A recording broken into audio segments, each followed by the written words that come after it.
से लिपटी बेड़ियां, समझना इनको वस्त्र तू, ये बेड़ियां पिघाल कर बना ले इनको शस्त्र तू।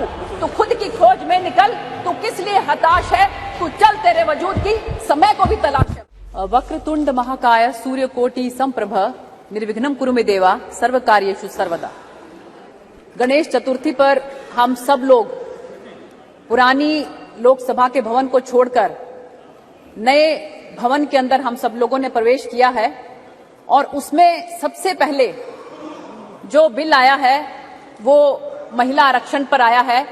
इस बात के लिए मैं पूरे हिंदुस्तान की महिलाओं को बहुत बहुत बधाई देना चाहती हूं और माननीय प्रधानमंत्री जी को तहे दिल से धन्यवाद करना चाहती हूं।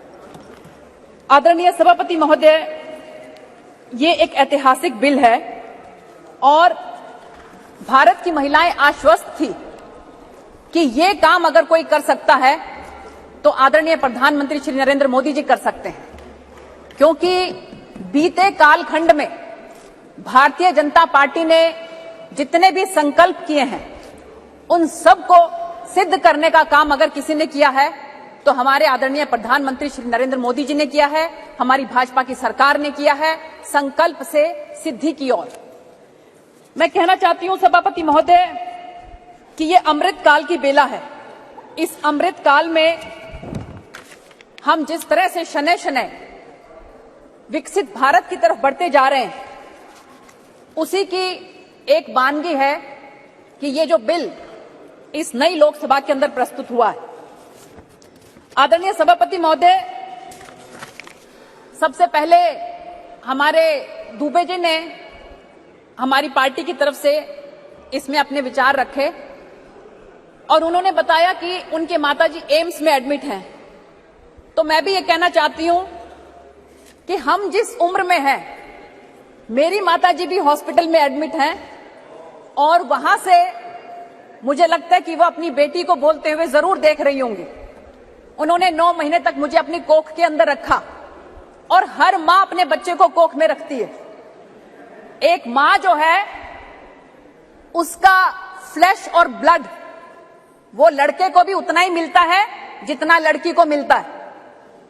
तो इसलिए मां प्रकृति ने कोई भेदभाव जो है वो आदमी या औरत में नहीं किया। तो मैं मेरी माताजी को तहे दिल से धन्यवाद करना चाहती हूं कि उन्होंने मेरे अंदर जो आत्मविश्वास पैदा किया।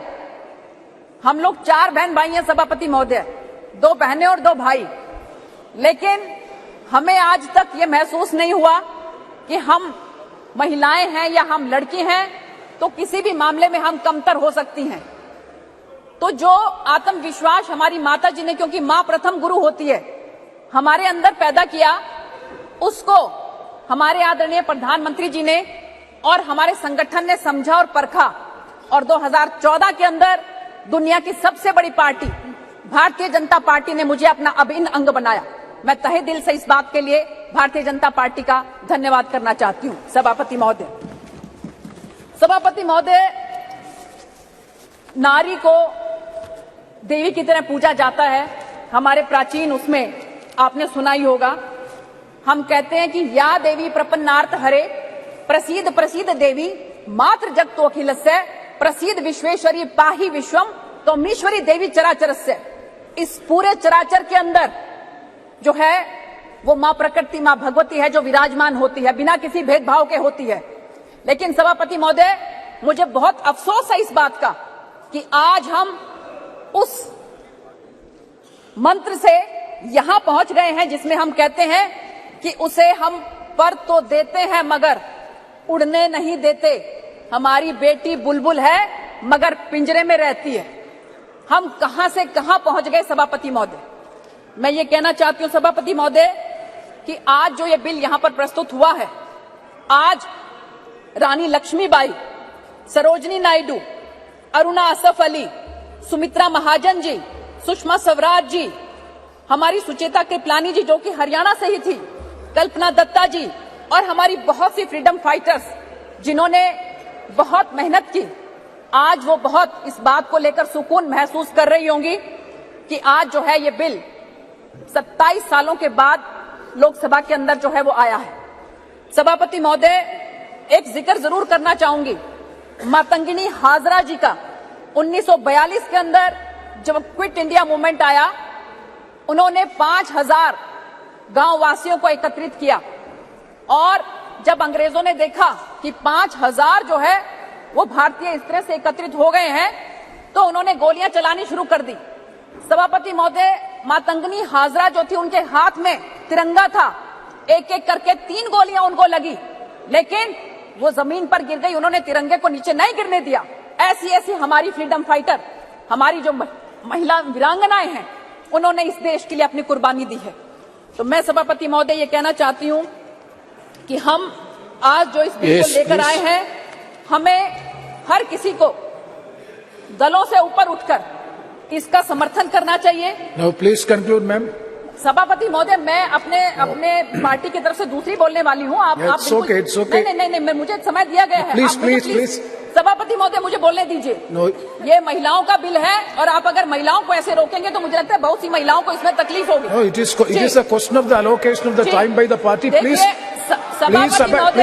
obey the chair. महिलाओं के बारे में आप इनको प्लीज मुझे समय दीजिए। प्लीज सभापति महोदय, मैं ये कहना चाहती हूँ कि महिलाओं के बारे में सबसे ज्यादा अगर किसी ने चिंता की तो बाबा साहब भीमराव अंबेडकर ने की, ज्योतिबा फुले ने की, सावित्रीबाई फुले ने की। बाबा साहब ने कहा था कि I measure the progress of a nation by degree of progress its women have achieved. और अब अगर किसी ने चिंता की है तो हमारे प्रधानमंत्री आदरणीय श्री नरेंद्र मोदी जी ने की है। 2007 के अंदर जब वो गुजरात के अंदर मुख्यमंत्री थे तो उन्होंने वुमेन को, महिलाओं को जो है वो रिजर्व गार्ड, जो वहां पर जो गार्ड है, फॉरेस्ट गार्ड, वहां पर नियुक्त किया। सभापति महोदय, वो ऐसा क्षेत्र था जहां पर पुरुष प्रधान क्षेत्र है, लेकिन फिर भी महिलाओं को 2007 के अंदर माननीय प्रधानमंत्री जी ने उस समय में जो है वहां पर नियुक्ति दी थी।